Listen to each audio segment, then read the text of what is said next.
Welcome to the Protos Podcast. Today's date is Friday the 13th of August, and you're listening to a weekly roundup of the most important stories from the past week as reported by us.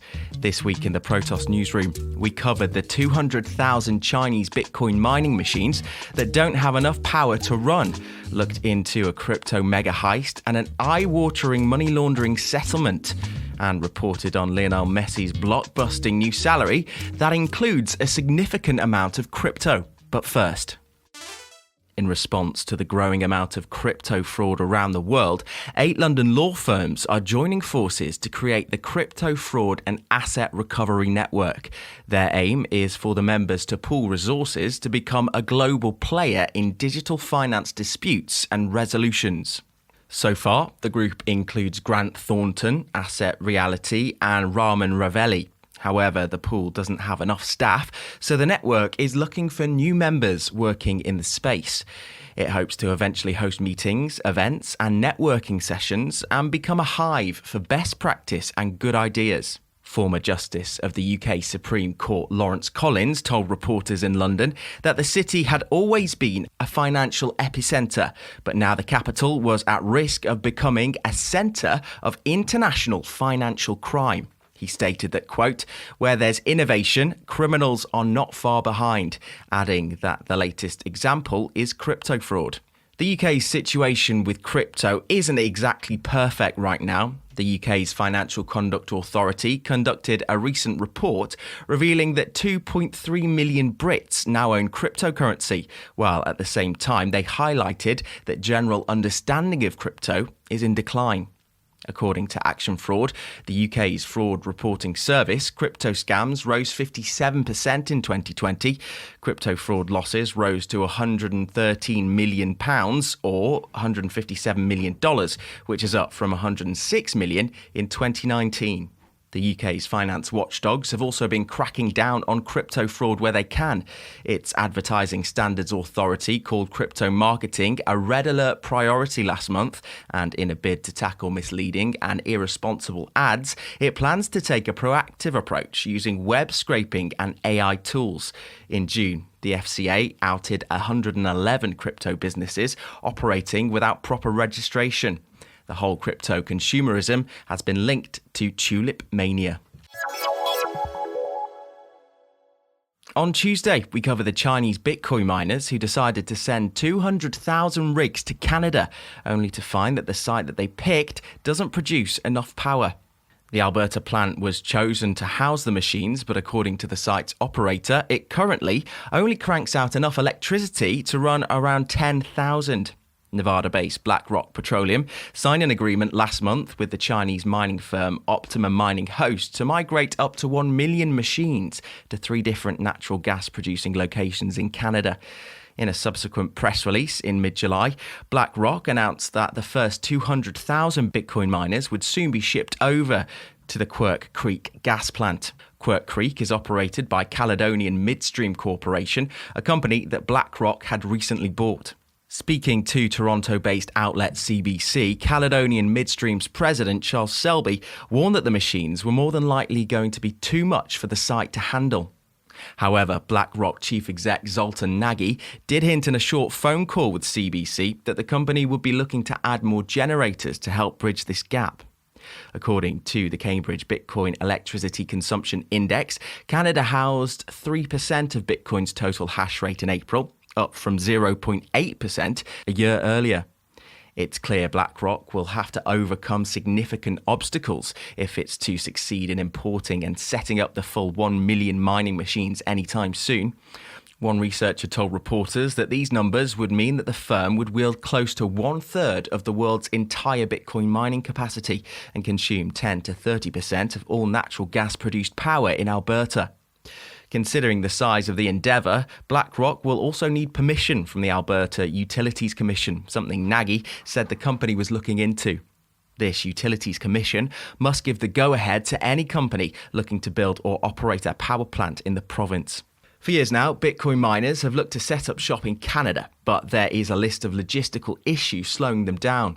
US-based Bitcoin engineer Brandon Arvanagi told CBC that these companies need lots of land, some substations, internet connectivity, and staff equipped with the right expertise. In other words, there's a lot that could go wrong. On Wednesday, we witnessed two pretty hefty milestones. The first was a $100 million settlement between US regulators and BitMEX over money laundering concerns. The second was the DeFi hack worth over $600 million that hit Polynetwork. Between these two record-breaking figures, almost $750 million in value evaporated from cryptocurrency markets overnight. But does it really matter for the broader ecosystem? Nah, probably not. The Commodities Futures Trading Commission announced on Tuesday that a US district court ordered Hong Kong-headquartered BitMEX to cough up $100 million, making it the largest settlement in cryptocurrency history. The settlement acknowledged that for over 6 years, BitMEX failed to implement and maintain compliant anti-money laundering and customer identification programs. It also failed to report certain suspicious activity. BitMEX must immediately pay $80 million, with the remaining $20 million due after regulators finalise reviews. In October last year, the authorities indicted and charged the exchange's top 4 execs with violating the Banking Secrecy Act, a charge concerned with offshore money laundering. Those execs stepped down from the company, but BitMEX is still online. With this in mind, the fine is a timely reminder that years of flouting regulations tends to attract a slap on the wrist rather than a complete shutdown or seizure, at least for corporate entities. And with $1 trillion in trade volume over the past year and $2 billion moving daily, BitMEX is likely unfazed.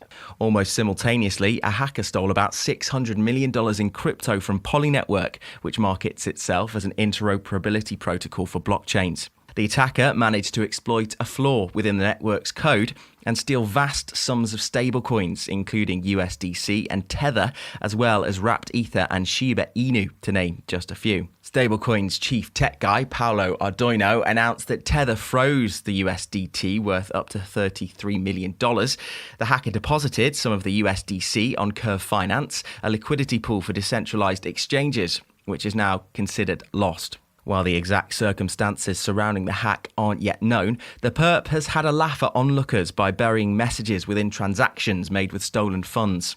Polynetwork isn't laughing though, and has advised the hacker to reach out or face criminal charges. The hacker has since been swayed slightly, as $260.97 million worth of crypto, according to Chainalysis, has been returned. Despite the funds returned so far, the incident remains the most expensive heist in history. Just to get an idea of scale here, the looting of the Central Bank of Iraq in 2003 is regarded as history's largest bank heist. Around $900 million was lost, but most of the funds were eventually recovered.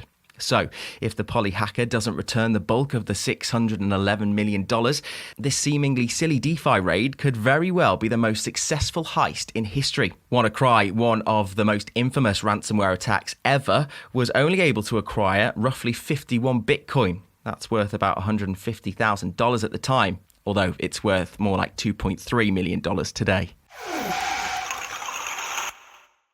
And finally, the world's highest paid footballer, Lionel Messi, is set to receive a portion of his Paris Saint-Germain salary in crypto, specifically a large number of the club's fan tokens as part of his blockbuster welcome package. The Argentinian superstar this week scored the 2-year deal with a French club that will reportedly earn him $41 million in annual salary. Beyond this, there's the usual player bonuses, as well as a share of image rights and shirt sales, all of which will net Messi some additional dollars. But to top it off, he'll also see his paycheck boosted by a signing fee rumoured to be somewhere in the region of $30 million. That signing fee includes an undisclosed amount of PSG's own crypto, a so-called fan token. The club has said it will tie Messi with millions of Paris Saint-Germain fans around the world. PSG's marketing pitch for its token goes as follows. It allows supporters to have a say in a number of minor club decisions. These include messaging on the captain's armband, the paint job of the team's bus, goal of the season, and other awards. As expected, Messi's signing sent the token's price soaring over 100%. At At the moment, PSG's crypto is valued close to $42, up over 220% in the year to date. PSG launched the token in partnership with the budding blockchain project Socios in February last year. But these fan tokens are becoming a more and more lucrative money spinner for many of the world's top football clubs. PSG launched the token in partnership with budding blockchain project Socios in February last year. But these fan tokens are becoming a more and more lucrative money spinner for many of the world's top football clubs. Aside from PSG, the likes of AC Milan, Inter, Juventus and Valencia have also launched their own cryptocurrencies in recent months. But despite the implied monetary benefits or the ability to change bus colours, many fans still aren't sure. When the English Premier League club Leeds United announced its own partnership with Socios last week, the club supporters trust criticised the move almost immediately. The trust accused the club of herding fans into a cryptocurrency ecosystem that many are not familiar with. In an official statement, the Leeds United Supporters Trust said, if football chooses to bring unregulated cryptocurrency into the game, we believe that clubs also need to provide education and guidance on the purpose and risks associated. And that's your lot. Thank you for listening. We hope you enjoyed this week's episode, but we realise there's only so much we can squeeze into a single podcast episode. So if you want more of the stories that matter, check out protos.com. And don't forget to subscribe to the Protos podcast on Spotify, Apple Podcasts, or any other major provider for more weekly roundups. We'll be back next week. See you then.